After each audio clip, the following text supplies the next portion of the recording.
They looked at her like she was too young to fly a plane, too young to be trusted, too young to matter. She stayed quiet and let them believe it. Minutes later, the sky turned dangerous, and the same people who doubted her watched two F-18 pilots salute her and call her commander. Before you watch full story, comment below from which country are you watching. Don't forget to subscribe for more amazing stories.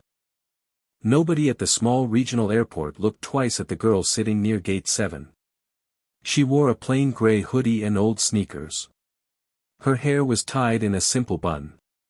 She was reading a thick book with a plain cover, and she looked like any tired college student waiting for a flight home. Her name was Maya Ross. She was 28 years old, but people often guessed she was 22. She liked it that way. For the last 10 days, nobody had called her by her real title, and she wanted to keep it like that for a little longer. A man in a sharp business suit sat down next to her. His name was Robert Hale, a regional sales manager who liked to talk. He looked at her book and smiled in a way that felt more like pity than kindness. "Studying something hard, huh?" he said. "You know, flying jets and all that serious stuff, that's not really for someone like you. You look like you should be studying for a normal desk job. Don't aim too high too fast." Maya did not look up.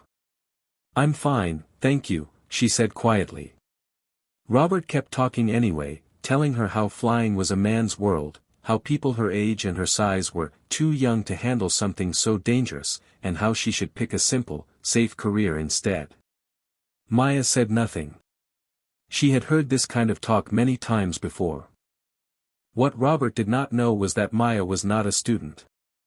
She was Commander Maya Ross of the United States Navy.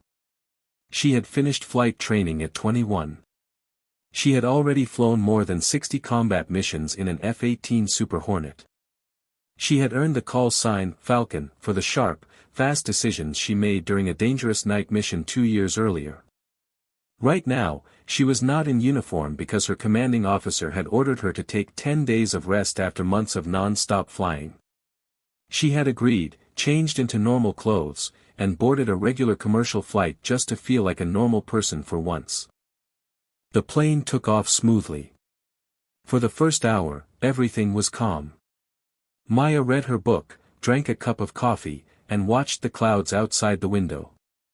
Robert kept glancing at her, clearly thinking she was too soft and too young for anything serious. Then, without warning, the plane shook hard. A loud bang came from the right side. The lights flickered. Oxygen masks dropped from the ceiling. People screamed. A woman started crying. Robert grabbed the armrests, his face turning pale. "What is happening?" he shouted. Maya's mind changed in less than a second.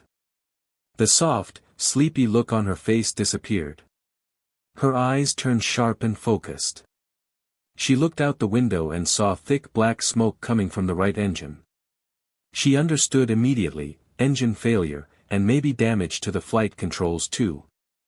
The plane tilted sharply to one side. A flight attendant's voice came over the speaker, shaking with fear. "Please remain seated. We are having a technical problem." A few seconds later, a different voice spoke. It was the co-pilot, and her voice was full of panic. "The captain is unconscious. I need help. If anyone on this plane has flight experience, please tell a flight attendant now." Maya unbuckled her seatbelt at once.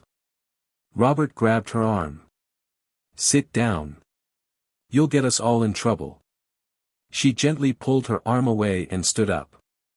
The plane was shaking, but she walked steadily, the way someone walks who has trained for years to stay calm during danger. A flight attendant tried to stop her. "Ma'am, please return to your seat." Maya looked straight into his eyes and said, "I am a trained Navy fighter pilot. I need to get to the cockpit right now." Something about her voice made him stop arguing. He knocked on the cockpit door. The co-pilot, a young woman named Ellen, opened the door. Her hands were shaking. "Who are you?" she asked. "Commander Maya Ross, United States Navy," Maya said. I fly F-18 Super Hornets. I have emergency training. Let me help you. Ellen looked at her plain clothes and hesitated for only a moment. Then the plane dropped suddenly, and she made her choice. Get in, she said. Maya stepped inside and quickly studied the instrument panel. Warning lights were flashing everywhere. The pilot was slumped in his seat, unconscious.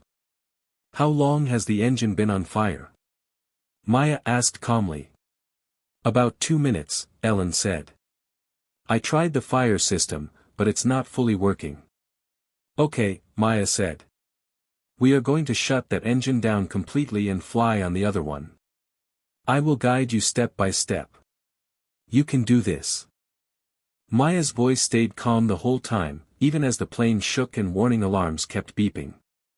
She called out each step clearly. Fuel valve, closed. Good. Now watch the controls, they will pull to one side. Hold steady. Ellen followed every instruction with sweaty hands but a strong will. Maya picked up the radio and called for help. Mayday, Mayday, this is Flight 227. Engine fire, pilot unconscious, requesting emergency landing clearance immediately. The airport control tower answered fast, guiding them toward the nearest large runway. As they began their slow descent, a new voice came on the radio. It was calm, sharp, and military. Flight 227, this is Hawk Flight, 2 F-18s from the nearby Navy base. We are moving to escort you in. Please confirm status. Maya replied with the details. Then the pilot asked, can you confirm the name of the person assisting in the cockpit? Maya paused for 1 second. Using her real name and rank now meant her quiet vacation was over. But there were passengers depending on her. She picked up the radio. This is Commander Maya Ross, call sign Falcon, United States Navy. I am assisting with the emergency. There was a short silence on the radio. Then a voice said, Falcon. Commander Ross from the Northern Rescue Mission. That's me, Maya said simply. Commander, it is an honor, the pilot replied. We are on our way. You have our full support. The descent continued, slow and careful. Maya guided Ellen through every step, telling her exactly how fast to fly, when to lower the wheels, and how to handle the extra weight pulling to one side because of the damaged engine. Passengers in the back held hands and prayed. Some cried quietly. Robert sat frozen in his seat, staring at the empty seat where Maya used to sit, slowly realizing who she really might be. Slowly, the airport runway came into view. 2 F-18 fighter jets flew beside the plane, one on each side, like guards protecting something precious. Runway in sight, Ellen said, her voice shaking but steady. Good, Maya said. Slow down a little more. Hold the nose steady. You are doing great. The wheels touched the ground with a strong but safe landing. Fire trucks rushed alongside the plane as it slowed down and finally came to a full stop. Inside the plane, there was a moment of complete silence. Then people began to cry, hug each other, and clap. Ellen put her head down on the controls and breathed out slowly. We did it, she whispered. You did it, Maya said gently. I just gave directions. Ellen shook her head. No. You saved all of us. When Maya walked back through the cabin, passengers looked at her with wide eyes, unable to believe that the quiet girl in the hoodie had just helped save their lives. Robert stood up as she passed his row. His face was pale, and his usual confident voice was gone. I am sorry, he said quietly. I told you that flying was too dangerous for someone like you. I judged you without knowing anything about you. That was wrong of me. Maya looked at him calmly. It happens a lot, she said. People see how someone looks and think they already know their whole story. But you never really know what a person can do until you see them in action. Outside the plane, on the runway, 2 pilots in flight suits stood waiting. As soon as Maya stepped down, both of them raised their hands in a sharp, respectful salute.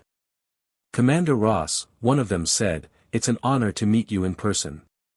Everyone at the base talks about your work." Maya returned the salute, feeling the cold evening air on her face. She had wanted a quiet vacation, but instead, she had just proven once again that her age and her appearance had nothing to do with her skill. A video of that moment, two fighter pilots saluting a young woman in a hoodie on the runway, was filmed by another passenger. Within a day, it was shared everywhere online. People wanted to know who she was and how someone so young looked could have such deep experience. News channels asked for interviews, and after some hesitation, Maya agreed to speak just once. In the interview, she was asked a simple question. "What would you say to people who are told they are too young to fly, too young for something big?" Maya thought for a moment before answering. "Your age does not decide what you can do," she said.